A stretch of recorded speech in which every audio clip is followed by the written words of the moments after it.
Aplikasi Clue Jakarta Smart City menunjukkan kepuasan warga Jakarta terhadap layanan Pemprov DKI menurun, khususnya sejak Gubernur Basuki Cahayapurnama nonaktif digantikan PLT Gubernur Sumarsono.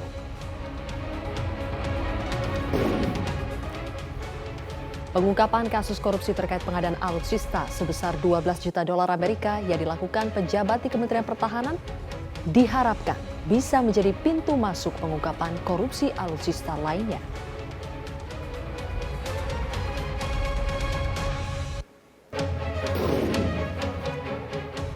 Pemirsa, ada penurunan tingkat kepuasan warga Jakarta terhadap pelayanan publik dari Pemprov DKI, khususnya dalam sebulan terakhir. Setidaknya itulah hasil pantauan aplikasi Clue Jakarta Smart City. Apakah ini ada kaitannya dengan status nonaktif Gubernur DKI Jakarta Basuki Cahayapurnama? PLT Gubernur Sumarsono akan menjawabnya di Prime Time News kali ini. Selain itu, kasus mega korupsi alutsista di Kementerian Pertahanan juga akan menjadi topik bahasan di paruh selanjutnya. Inilah Prime Time News selengkapnya bersama saya, Zilvia Iskandar.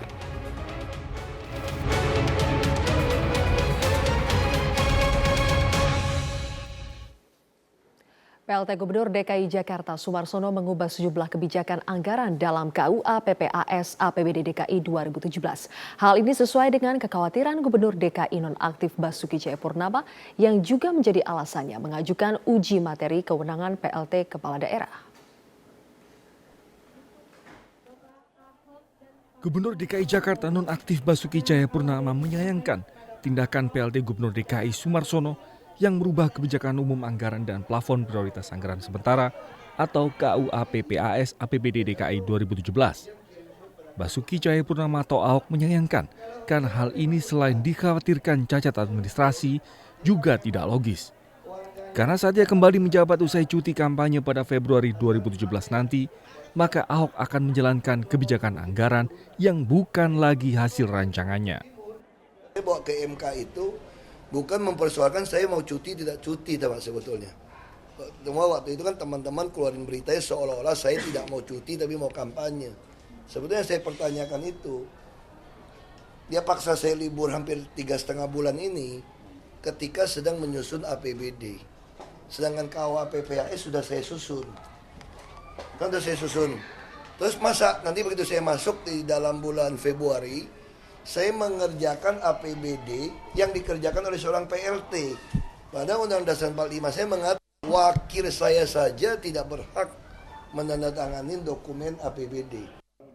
Pada saat masih menjabat gubernur, Ahok menerapkan konsep e-budgeting. Tujuannya agar rancangan anggaran transparan dan bisa dipantau oleh semua pihak. Namun di era PLT Gubernur Sumarsono, sejumlah kebijakan anggaran Ahok direvisi dan dirubah oleh PLT Gubernur DKI Sumarsono. Di antaranya anggaran 2,5 miliar rupiah untuk salah satu ormas di Jakarta. Ormas ini ditengarai tidak transparan dan berafiliasi pada kepentingan politik tertentu. Tidak ada. Kalau mereka tahu terlibat, ada bukti, langsung saya hentikan saat itu. Tegas. Bantuan ini tidak bersifat politik, murni adalah pembinaan budaya. Kalau ada keterlibatan, apalagi ada tujuan politik untuk kepentingan pasangan calon tertentu, langsung hari itu saya hentikan selama bukti ada. Ya, saya hentikan itu. Gubernur DKI Jakarta nonaktif Basuki Cahayapurnama atau Ahok memang sedang menunggu hasil uji materi Undang-Undang Nomor 10 Tahun 2016. Ahok mengajukan pada MK agar PLT Gubernur tidak memiliki wewenang menandatangani APBD. Hal ini didasari gubernur atau kepala daerah petahana yang ikut pilkada akan menanggung akibatnya pasca pilkada pada Februari 2017. Terutama jika APBD yang sudah jauh-jauh hari dirancang petahana namun dirubah oleh seorang pelaksana tugas. Tim Liputan, Metro TV. Ya pemirsa, untuk membahas topik pada hari ini kami sudah hadir dua narasumber di studio. Yang pertama adalah Ami Rahayu, Guru Besar Tetap Ilmu Administrasi Universitas Indonesia. Selamat malam Prof. Ami. Selamat malam. Dan di sebelah kiri saya, Bestari Barus, anggota DPRD DKI Jakarta, fraksi Nasdem. Selamat malam, Pak Bestari. Selamat malam pemirsa. Ya, sebelum kita mengikuti dialog pada hari ini, kita akan simak dulu sejumlah kebijakan Pemprov DKI Jakarta ini menuai penilaian beragam dari masyarakat Jakarta. Sementara pelaksana tugas Gubernur DKI Jakarta mengambil sejumlah langkah berbeda dari pendahulunya. Kita ikuti pemaparan data dan fakta bersama rekan Rifai Pamuri. Silakan Rifai. Zilvia, demikian yang Anda sebutkan dalam informasi sebelumnya memang tepat. Ada beberapa kebijakan yang sudah dilaksanakan atau dieksekusi oleh Gubernur DKI Jakarta sebelumnya, Basuki Cahayapurnama, yang saat ini tengah berjuang untuk maju dalam pemilihan Kepala Daerah DKI Jakarta 2017 yang diubah kemudian oleh PLT Gubernur DKI Jakarta Sonny Sumarsono. Saya akan langsung menunjukkan ada 3 setidaknya kebijakan yang kemudian berbeda dari yang dilakukan oleh Basuki Cahayapurnama dan saat ini akan segera dieksekusi hingga di tahun 2017 setidaknya hingga Februari oleh Sonny Sumarsono, yaitu dana hibah Badan Musyawarah atau BAMUS Betawi, sebuah kelompok komunitas masyarakat Betawi asli di DKI Jakarta ini memang kerap kali mendapatkan dana hibah namun sempat dihentikan oleh Basuki Cahayapurnama, namun kembali akan diaktifkan pemberian dana hibah ini sebesar 5 miliar rupiah melalui APBD DKI 2017. Yang kedua adalah penundaan lelang dini 14 proyek DKI Jakarta.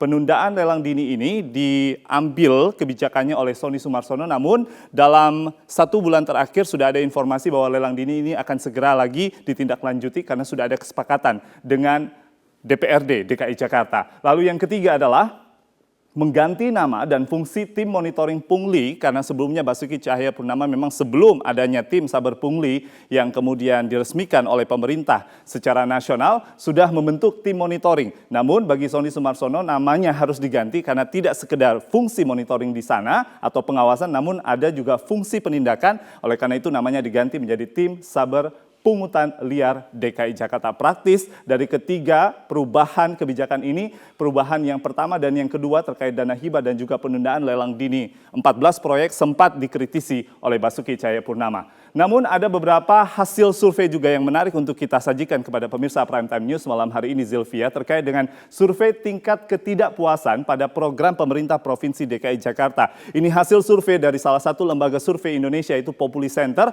pada Agustus 2016. Jadi kalau kita lihat timeline-nya atau lini masanya, ini adalah pada saat Basuki Cahayapurnama sebelum memasuki tahapan Pilkada DKI khususnya kampanye. Aplikasi Clue Jakarta Smart City menjadi salah satu program atau kebijakan dari Pemprov DKI yang paling menuai ketidakpuasan. Besar sekali, 46,7%. Lalu disusul kebijakan kendaraan ganjil genap, 37%. Dan ketiga adalah 34,2% untuk kebijakan pengendalian harga bahan pokok yang dianggap belum memuaskan masyarakat DKI Jakarta. Yang terakhir, tingkat kepuasan tindak lanjut user Clue atau aplikasi yang digadang-gadang oleh Pemprov DKI akan meningkatkan partisipasi masyarakat, namun justru pada Agustus hingga September 2016, dari 82.000 lebih laporan, tingkat kepuasannya cukup rendah, yaitu 14,3%. Bahkan di Oktober hingga November 2016, laporan masuk menjadi 77.496 dan ketidakpuasannya naik 16,06%. Tingkat kepuasannya sangat rendah. Jadi bisa kita kulik lagi lebih dalam terkait dengan Clue Jakarta Smart City ini, apakah cukup efektif untuk kemudian tetap ditindaklanjuti di Jakarta. Zilvia Iskandar. Baik Rifai Pamone, untuk menjawab pertanyaan itu kami akan berdiskusikannya dengan narasumber yang sudah hadir. Tapi sebelum itu kita harus jeda terlebih dahulu, pemirsa tetaplah bersama kami di Prime Time News.